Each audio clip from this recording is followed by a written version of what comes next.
Muchas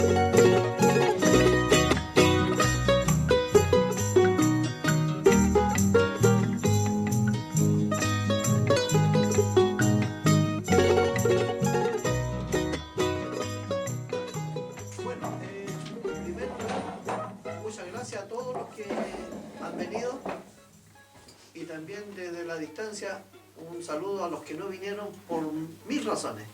Me llamó un compañero del comité que no podía venir porque tiene un problema y habrá otros que tienen también otros problemas. Pero aparte de eso, un saludo grande para toda esta gente que ha sacrificado este día viernes, porque generalmente los viernes uno lo ocupa para otra cosa. Bueno, entonces, en principio, muchas gracias a todos ustedes y yo quiero presentar a este compañero, yo conociéndolo tanto se me olvida el nombre, Alejandro Fernández. ¿Ya? Sí, mi amada María. Ya. Este compañero hizo un análisis literario de lo que está escrito en ese libro que salió con bastante fuerza, porque material había bastante. Y era cuestión nomás de ordenar las letras para darle la forma que corresponde. Entonces, para hacerla bien cortita, porque después vamos a conversar y seguramente van a haber algunas preguntas, yo quiero dejar con ustedes al compañero Alejandro Fernández, que se va a dirigir a ustedes con el análisis literario del libro. Buenas noches, buenas tardes, buenas noches. La verdad que para mí ha sido bastante atrayente la idea de ayudar a Luis en su primer libro, en la publicación de su primer libro. Y digo que atrayente porque voy a tratar de relatar un poco lo bonito y lo maravilloso que tiene este libro, que se llama Mates, Cuentos y Leyendas. El primer libro de él. Aquí tenemos la suerte de haber participado con el prólogo del libro, donde hacemos un poco la presentación y la introducción literaria, y además tenemos la suerte que termina con un epílogo mío, muy mío, escrito por el autor, que cierra todo el proceso de la edición de este libro, en la cual tuvimos la suerte de contar con la ayuda de José y de la Ediciones Taller de Estocolmo. Se hizo un trabajo bastante interesante y yo ahora voy a hacer una presentación diferente de lo que yo he escrito en el prólogo. La cosa parte así. El mal en un texto de Luis Peña Cifuentes. Resumen. Con este conciso estudio deseamos acercarnos a uno de los sentidos que cruza el cuento La casa del jabonero, que es parte de este libro titulado Mates, Cuentos y Leyendas. Me refiero al tema de el mal. El mal es una experiencia conmovedora en los textos de Luis Peña Cifuentes. Allí el mal se enmaraña y se hace oscuro debido a las diferentes formas adoptadas por él. Sin embargo, ahora solo lo estudiaremos en el relato ya señalado. No creo exagerar cuando menciono que el mal, como expresión de lo moral, hace un excelente negocio en la Molina peñesiana. Presentación. Luis Peña Cifuentes nace el 20 de noviembre de 1943 en Curicó, pero es criado en Molina, a 200 kilómetros al sur de Santiago de Chile. Su madre es campesina y dueña de casa. El padre es un obrero panificador. Cursa la escuela básica llegando hasta el tercero Humanidades según la antigua estructura de la pedagogía chilena. Llega al exilio a Suecia el 11 de noviembre de 1973. En el Instituto Técnico de Estocolmo realiza cursos de ingeniería en construcción de máquinas. Esta carrera, nos aclara el mismo Peña, no es a nivel universitario. Nuestro escritor no posee ningún tipo de estudios literarios, sí una riquísima intuición que se manifiesta en el uso del lenguaje, que por cierto es popular, el cual lo utiliza para combatir al orden establecido. Esto convierte a Peña en parte de la contracultura y hace de su expresión una alternativa al sistema. Mates, Cuentos y Leyendas es su primer libro publicado. Este consta de un prólogo y 12 textos. El primero se llama Inundación, el segundo Escuela, el tercero Diabluras, siendo el cuarto Registro Civil, el quinto Vereda de la Vida, el sexto Viaje al Calendario, en el séptimo tenemos La Casa del Jabonero, el octavo Reyes Guatones, el noveno Mates y Papas Fritas, el décimo Huaycachina y por último en el 11º lugar está Drama Pasional. Peña termina su libro con un epílogo mío, muy mío. El libro, con sus 138 páginas, es publicado por Ediciones Taller, Estocolmo, en Författares Bokmaskin. Introducción. Lo más sugestivo en Mates, Cuentos y Leyendas es su oralidad ficcionalizada. Peña escribe tal como lo va sintiendo. Él ficcionaliza la oralidad y lo ejecuta con el lenguaje de su comunidad, Molina. Peña conoce perfectamente bien el contexto social, las concepciones de mundo, como también el modo de valorar habido en su Molina. La literatura de Mates, Cuentos y Leyendas pertenece a la literatura popular. Ficcionalizar la oralidad se encuentra además en los grandes autores de la literatura latinoamericana. Juan Rulfo ficcionaliza su oralidad mexicana tan conspicua. Recordemos del Llano en Llamas, libro de él, su cuento Diles que no me maten. En poesía tenemos a Nicanor Parra. Y por qué no citar a otro de nuestros mayores escritores como es García Márquez.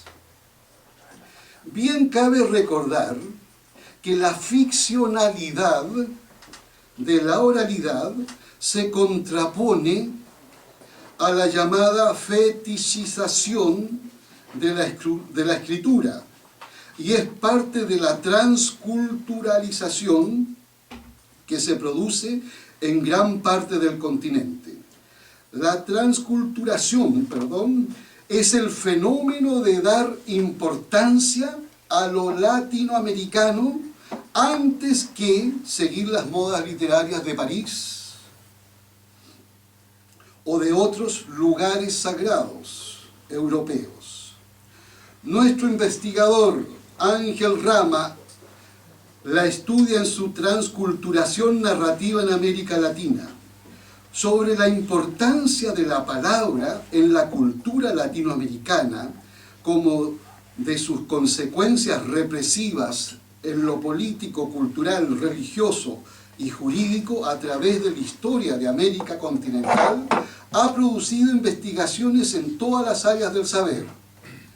La imperial palabra española avasalló, bien sabemos, a la oralidad de nuestros pueblos indígenas.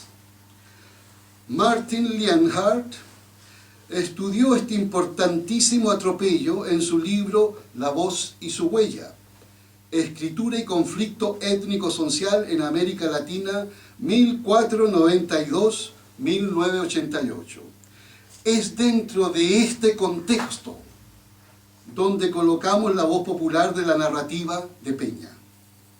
Luis utiliza una serie de figuras literarias en sus enunciados.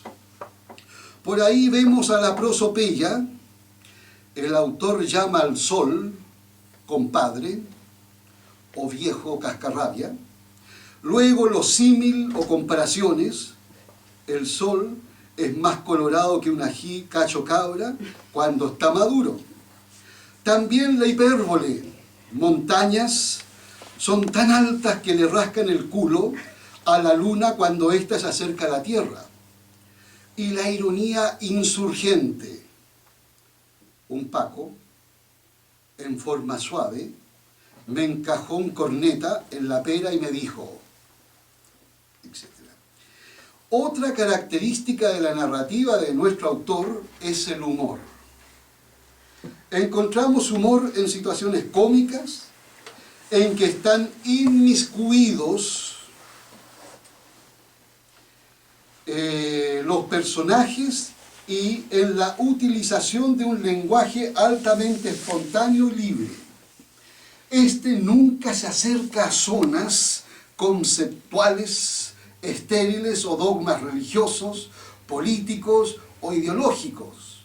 Sin embargo, cuando vemos un leve acercamiento a tales trampas, Luis suelta la ironía, una risotada, o nos regala una explicación marcadamente sencilla, rompiendo la torpe y rancia seriedad existente. Ejemplo: las inmensas viñas y huertos frutales, cuyas frutas, a pesar de ser producidas aquí, la gran mayoría va a dar a los países gringos.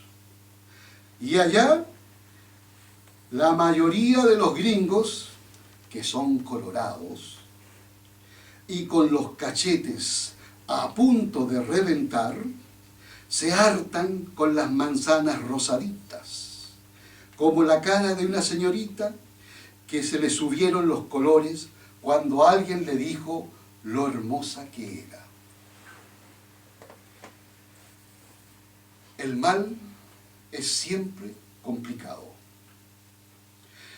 Investigar el mal es complicado porque las áreas por las que deviene son muchas. El mal lo podemos estudiar dentro de la cuestión religiosa, jurídica, política, metafísica, etc. Además, hay otro aspecto. Entramos en lo axiológico. Ya en la axiología o teoría crítica de los valores, constatando lo inexplicable. Por ejemplo, Schiller nos comenta que valores superiores son los religiosos y los inferiores son los sensitivos. Nos preguntamos si esto es verdadero así para todo. También estamos acostumbrados, por presión cristiana y su impertinente tradición, a oír cuestiones como: el que no obedezca debe ser castigado. Recuerden que Dios castigó a Adán y Eva. Tiempo después, aniquiló a gran parte de la vida y humanidad en el diluvio, salvándose Noé y los que iban en su arca. Dios mandó a su Hijo al mundo para ser torturado y sacrificado por nosotros. En fin, la religión nos da 1000 ejemplos del mal. Son millones que se arrodillan ante estas historias de venganzas y martirios. No es extraño, en parte, hallar monstruos entre nosotros. Otro aspecto serían las dictaduras de todo estilo. El dictador chileno Augusto Pinochet dijo que todo lo que había hecho se lo dedicaba a Dios. Stalin nunca reconoció ninguna de sus atrocidades. Hablaba del pueblo en forma abstracta y metafísica. Hitler y sus SS no se arrugaron ante la existencia de la maldad más cerrada, o sea, Auschwitz. Se podría afirmar que la política sin moral y sobre todo sin ética es un infierno redondo. El mal es un problema moral, político, social, psicológico y teológico. En todas estas variantes, el mal ataca las condiciones más importantes del ser y bienestar humano. Convencido que el contorno social influye en estimular o desalentar todo tipo de actos malos, vemos sin embargo una cuestión fundamental. No podemos atribuir a la injusticia, a la pobreza o a una ideología todo el peso y así justificar asuntos que no pueden ser justificados. Se ha de combatir los simplismos. Hay muchos que bajo las mismas condiciones represivas no son hacedores del mal. De esas nefastas situaciones salen valientes y valerosos luchadores y revolucionarios. Por ejemplo, un Espartaco, Mandela o un simple trabajador que ha luchado por cambiar las estructuras económicas, culturales, sociales de su país y que muere producto de dichas dictaduras impuestas. Este ejemplo lo tenemos en todos los países latinoamericanos. Nos dice el investigador John Kakes en su libro Las raíces del mal: es el mal que explica las condiciones sociales adversas y no al revés. Al producirse el mal por motivos psicológicos, y si cambiamos las condiciones sociales, no cambia más que en ciertos aspectos de la problemática, pero la cuestión psicológica se mantiene.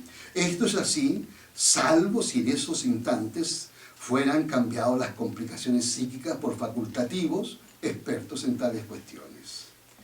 Por lo tanto, cuesta aceptar que las causas del mal están en nosotros y no fuera de nosotros, que al hacer el mal expresamos una profunda parte de nuestra naturaleza. Es difícil porque aceptarlo destruye de modo doloroso nuestras expectativas, ilusiones y esperanzas más optimistas. Kakes cita en relación a esto a Freud. No existe eso de erradicar el mal, porque la esencia más profunda de la naturaleza humana consiste en impulsos instintivos que son naturaleza elemental y que apuntan a la satisfacción de ciertas necesidades primarias. Esto lo encontramos en la página 249 en Kakes. Confirmamos para profundizar nuestro estudio la existencia pues de las influencias sociales, y en esta buscaremos causas externas e internas, además de causas pasivas y activas, siendo las externas todas aquellas influencias metafísicas o naturales, Dios, vírgenes y otros asuntos sociales, por ejemplo la injusticia, tanto social o humana. Y las internas son aquellas psicológicas, la crueldad, la ignorancia, etc. En relación a las causas pasivas y activas, Keikens nos explica lo siguiente: las causas activas impulsan a los hacedores del mal hacia acciones malas. Estas podrían ser internas, como intención, cálculo, deseo o resentimiento. O podrían ser influencias externas, como las religiosas, las ideológicas o las económicas. Las causas son pasivas si las acciones son el resultado de algo que carecen los hacedores del mal, como la razón, los conocimientos, el autocontrol o de la ausencia de los límites externos, como las prohibiciones morales o leyes estrictas. Así pues, una causa activa incita a los hacedores del mal a hacer algo, mientras que una causa pasiva permite que ellos lo hagan.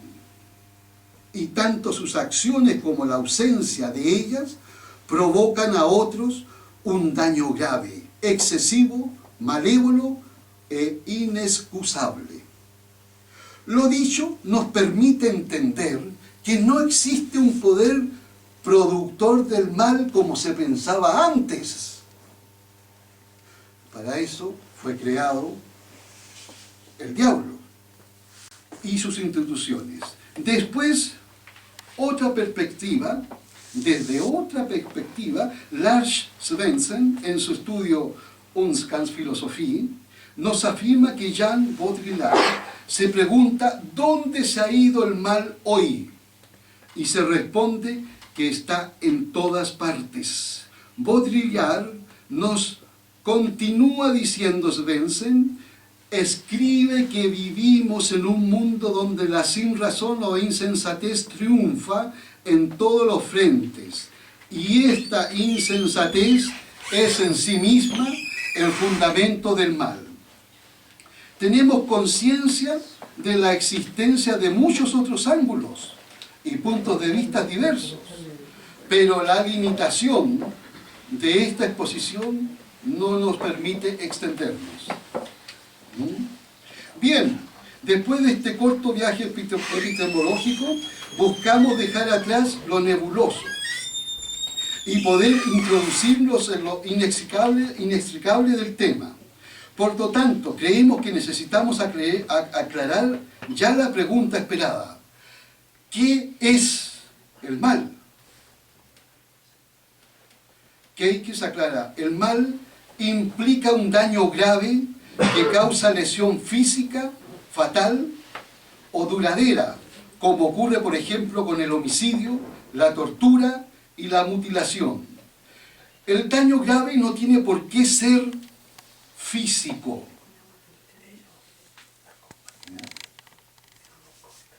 Bien. El mal recorriendo la casa del jabonero. La casa del jabonero es un cuento que narra historias diferentes sucedidas en la sureña Molina chilena.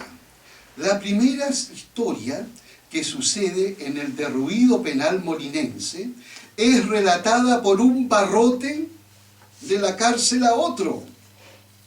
El cuento trata de Cirilo, el preso de la celda número 6. Cirilo asesina conscientemente a un guaso atropellador y prepotente en los baños del presidio.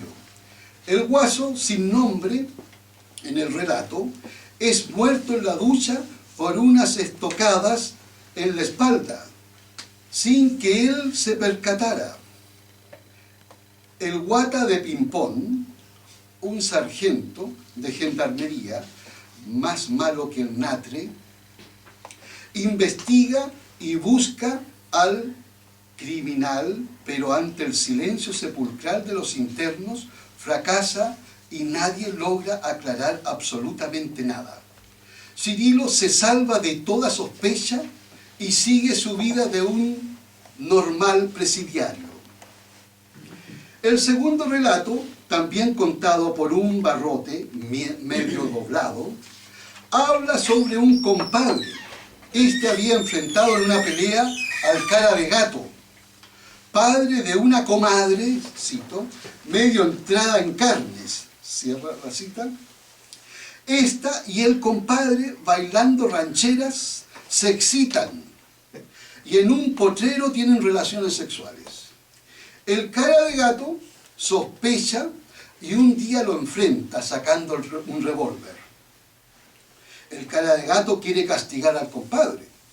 En el forcejeo que ambos tienen, el arma se dispara y la bala daña la nariz del cara de gato.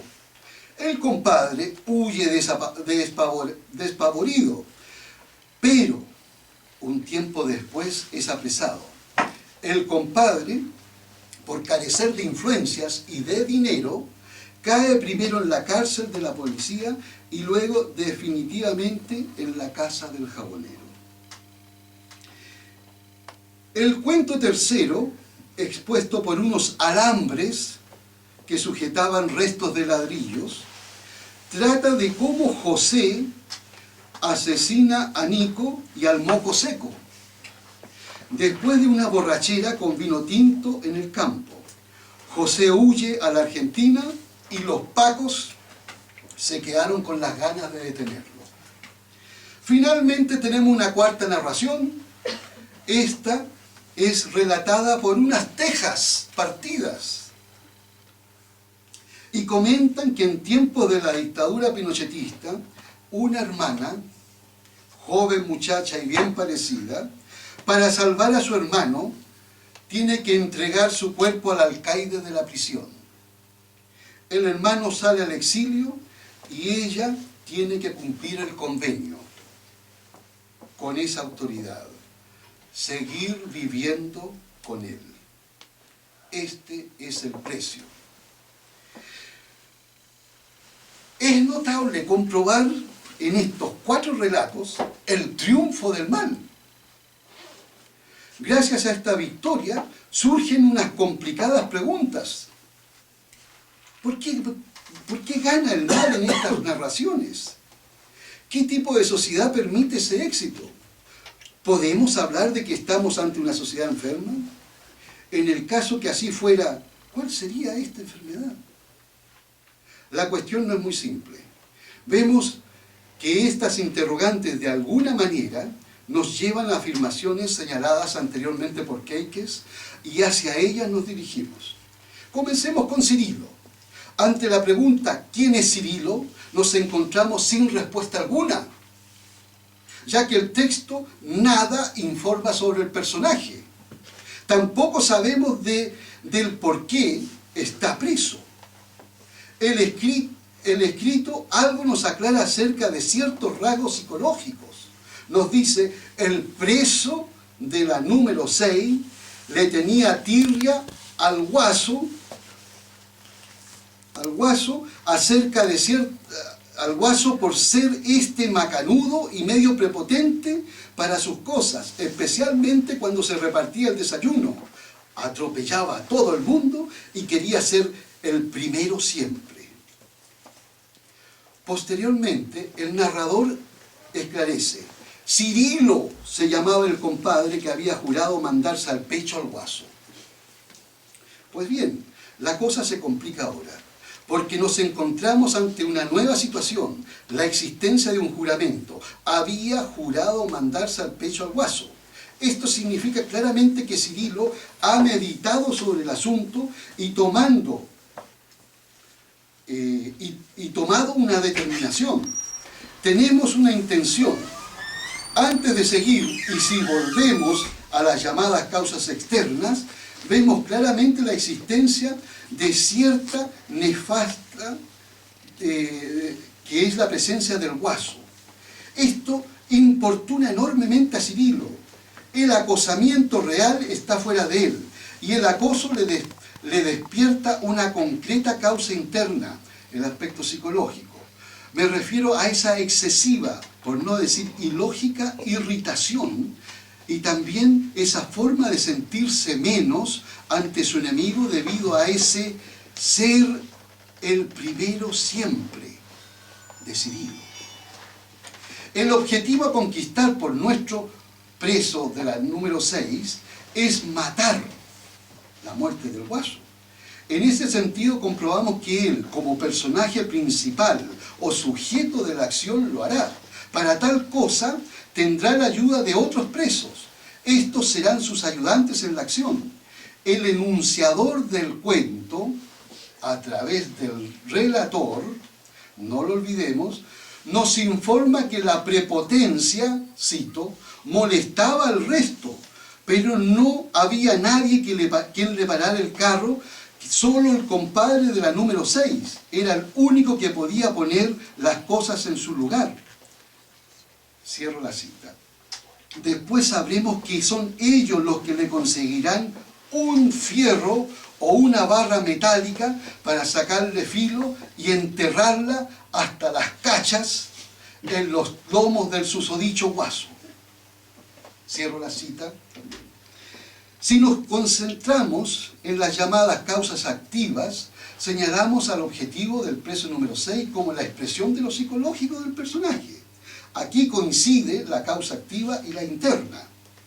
En este caso, lo irracional de la irritación ciriloniana en ese difuso complejo de inferioridad ante una persona que prepotentemente desea ser siempre el primero. Todo esto conforma una verdadera causa activa. Pues bien, tenemos por otro lado que las causas pasivas no están del todo claras en el relato. Pero vemos que la incapacidad de los gendarmes, jueces y fiscales de encontrar al culpable de las causas del crimen colabora con la ejecución de este mal. Ni Cirilo ni sus ayudantes sabían que esto podría ocurrir. El silencio de los presos ante los interrogatorios juega también su papel para llevar a cabo el mal. El oponente al personaje principal es el Guaso, por cierto. Tenemos de él más información. Sabemos que llegó a la cárcel por haberle dado el bajo a otro compadre de un solo tajo con una echona para cortar el trigo y le rebanó el guargüero cuando se le escapó la vida. Es una cita. Su muerte es algo insólita, la de este señor, la del Guaso, y tal como la cuenta nuestro relator omnipresente, se hace más extraña. Leemos. Por consenso se eligió los baños que cada mañana debían darse los presos quedando en pelotas, con solo una toalla que les tapara las arvejas. Y si así lo tenían a bien, o sencillamente pasearse a poto pelado, antes de que la lluvia generosa de la ducha le bañara los lomos y las guayabas, arrastrando en su caída restos de piñén y otras cochinadas que se pegan al cuerpo con el tiempo. El Guaso no cachó nada, ni se imaginó que le quedaban solo segundos de vida. Alegremente levantó sus brazos, cerró los ojos para permitir que el agua corriera libremente en su caída hasta llegar al suelo. El Guaso sintió una puntada que le atravesó la espalda. En su inconsciencia o su ignorancia pensó que una corriente de aire le había atravesado la espalda. Y en su inconsciencia, en su ignorancia, pensó que una corriente de aire había atravesado la espalda. Y el Guaso sintió una puntada que le atravesaba también la espalda. Y su inconsciencia sintió dos, después 3 o más de las mismas puntadas. Y se preguntó, ¿qué weá? es la que me pasa. Al abrir los ojos y mirar hacia el suelo, pudo distinguir una alfombra roja de su propia sangre, que dibujaba en el piso húmedo de los baños. Quiso afirmarse en las de Quillay, pero en los últimos instantes de su vida, muy corto por los demás, se dio cuenta que lo habían clavado. Por esas heridas se escapaba su vida y arrancaba como alma que lleva al diablo, es decir, rápido. Lo insólito lo hallamos en la ingenuidad. Sabiendo que su prepotencia y el querer ser siempre el primero traen enemigos escondidos o abiertamente visibles, él, el guaso, no toma precauciones de ninguna clase. Por otra parte, el confundir las estocadas con corrientes de aire nos deja pidiendo explicaciones. Además, la actuación de Cirilo en el fratricidio es exagerada, por decirlo menos. No le bastó con dar una estocada, sino varias. El rol jugado por los gendarmes de la cárcel es también el de opositor. Nos especifica el autor que estos, al tener conocimiento del magnicidio, reprimieron a los presos con el fin de saber la verdad y de conocer al homicida. Entre ellos sobresale un sargento apodado el Guata de Pimpón. Este señor es retratado como, comillas, un sargento guatón y más malo que el natre. Cierra comillas. Bueno, ni el Guata de Pimpón ni nadie pudo sacar información alguna de los presos. Finalmente, el relator nos informa que el Guata de Pimpón, los jueces y fiscales nombrados para resolver este caso, no llegaron a ninguna solución. Es decir, no encontraron al compadre de este crimen. Y Cirilo pasó colado y el resto de los presos pudieron respirar tranquilos ahora que ya no existía ese guaso hijo de la gran chingada que le fregaba la pita a los habitantes de la casa del jabonero. Esto lo cita, es una cita del libro, la página 98. Si volvemos a Keyes, participamos de su idea que nos permite ver tres componentes para que una acción y hecho sea considerado un mal. Diremos que Cirilo y sus compinches tienen una motivación malévola, matar al guaso. Se cumple así el primer requisito. Luego, el daño conseguido es enorme, segunda condición, la muerte del guaso. Y finalmente, no hay excusa moral que justifique este crimen, tercer requerimiento. Al menos en el relato no descubrimos información alguna para justificar a Cirilo y compañía. En relación a esta última cuestión, tropezamos con un muy llamativo aspecto. La relación enunciador-personaje principal. Para entrar en esta cuestión, recordamos el texto. No encontraron al culpable de este crimen y Cirilo pasó colado y el resto de los presos pudieron respirar tranquilos ahora que ya no existía ese guaso hijo de la gran chingada que le fregaba la pita a los habitantes de la casa del jabonero. Hallamos una especie de connivencia entre las acciones de Cirilo y el enunciador del cuento. Moralmente este último acepta la acción malévola de todos los presos en vez de juzgarla o de verla como con una visión más crítica. Y Cirilo pasó colado y el resto de los presos pudieron respirar tranquilos ahora. Al tomar el enunciador partido por el mal, se hace una muy sui generis relación que nos pone una pregunta enorme en nuestra lectura. ¿Cuál es la razón que tiene el Barrote de ser el cómplice del mal y por qué siente simpatía por ellos? Cabe recordar que el enunciador de este pequeño relato es un Barrote que le comenta a otro Barrote lo que por boca del narrador sabemos nosotros. También, y como si esto fuera poco, el enunciador ataca al que sufrió el mal, el guaso, y lo trata de guaso, hijo de la gran chingada, y remata con una especie de afirmación que no ha de ser puesta en duda. Guaso, que le fregaba la pita a los habitantes de la casa del jabonero. Esto último se puede interpretar de esta manera: por fin moriste, guaso, tal por cual, ahora podemos vivir tranquilos, hijo de la gran... Quizás en estas intransigentes palabras finales, pronunciadas por el narrador, hallemos una reafirmación de las pérfidas estocadas que no fueron entendidas como tales, sino como corrientes de aire. La cantidad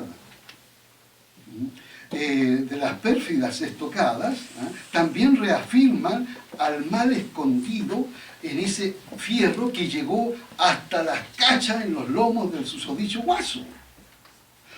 Los lectores hemos visto el mal, cómo el mal ha ido avanzando hasta lograr su victoria, la muerte del guaso. Lo hemos observado gracias a la presencia objetiva de nuestro narrador, quien atentamente ha escuchado los comentarios del enunciador, o sea, del Barrote, y nos los ha traído crudos a nuestras sensibilidades. Antes de terminar este conciso comentario al tema elegido el mal, tomaremos una corta cita habida en los labios del narrador.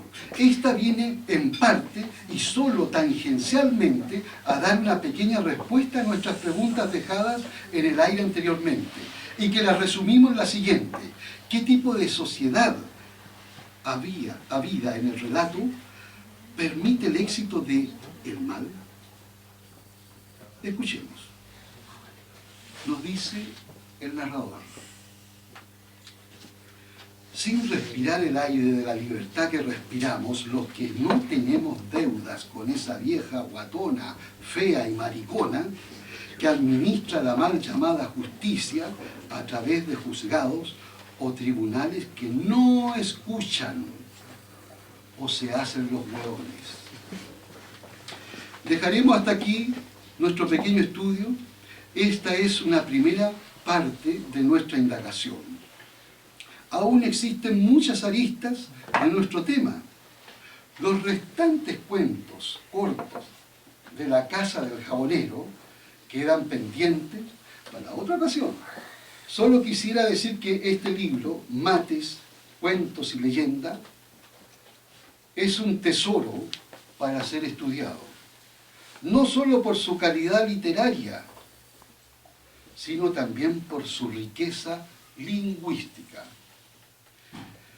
Luis Peña Cifuente es uno de los pocos escritores populares chilenos que muestra con amor, humor y humanidad las barbaries de un sistema inhumano, hoy llamado neoliberalismo o globalización. Hasta un próximo encuentro. Gracias.